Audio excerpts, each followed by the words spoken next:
UPPCS current update में स्वागत है आपका। आज का हमारा विषय है भारत में राष्ट्रमंडल खेल 2030 का आयोजन। तो चलिए सबसे पहले बात करते हैं चर्चा के बिंदुओं की। सबसे पहले जानेंगे ये चर्चा में क्यों है। मुख्य बिंदुओं को जानने के साथ राष्ट्रमंडल खेल के विषय में जानेंगे और कॉमनवेल्थ गेम्स के बारे में जानने के साथ चलेंगे अभ्यास प्रश्न की तरफ। तो चलिए सबसे पहले बात करते हैं ये चर्चा में क्यों है। भारत के आधिकारिक रूप से शताब्दी राष्ट्रमंडल खेल 2030 की मेजबानी का अधिकार प्राप्त करने पर प्रधानमंत्री ने राष्ट्र को बधाई दी। यह खेलों के 100 वर्ष पूर्ण होने के उपलक्ष्य में एक ऐतिहासिक उपलब्धि है। आइए नजर डालते हैं मुख्य बिंदुओं पर। शताब्दी राष्ट्रमंडल खेल 2030 का आयोजन भारत के अहमदाबाद में किया जाएगा। यह उपलब्धि भारत के लिए एक प्रमुख कूटनीतिक एवं खेल संबंधी सफलता है, जिसने वैश्विक खेल प्रशासन में देश की दृश्यता और विश्वसनीयता में उल्लेखनीय वृद्धि सुनिश्चित की है। यह मेजबानी भारत के दीर्घकालिक खेल दृष्टिकोण के अनुरूप है, विशेष रूप से खेल अवसंरचना को उन्नत करने, वैश्विक आयोजन मेजबानी क्षमता को सुदृढ़ करने तथा खेलो इंडिया और टारगेट ओलंपिक पोडियम यानी टीओपी योजना जैसे कार्यक्रमों के माध्यम से एथलीटों को समर्थन बढ़ाने के प्रयासों के अनुरूप है। भारत ने अंतिम बार वर्ष 2010 में नई दिल्ली में राष्ट्रमंडल खेलों की मेजबानी की थी। आइए अब जानते हैं राष्ट्रमंडल खेल के बारे में।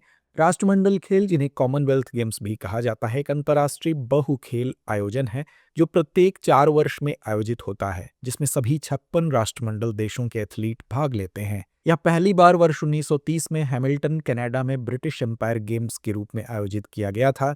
भारत ने पहली बार वर्ष 1934 के लंदन राष्ट्रमंडल खेलों में भाग लिया था। इस आयोजन का संचालन राष्ट्रमंडल खेल, जिसे पहले राष्ट्रमंडल खेल महासंघ के नाम से जाना जाता था, द्वारा किया जाता है, जिसका मुख्यालय लंदन, इंग्लैंड में है, जो यह सुनिश्चित करता है कि खेल मानवता, समानता और नियति के मूल्यों को बनाए रखें। वर्ष 2026 के राष्ट्रमंडल खेल स्कॉटलैंड के ग्लासगो में आयोजित होंगे। आइए अब जानते हैं कॉमनवेल्थ के बारे में।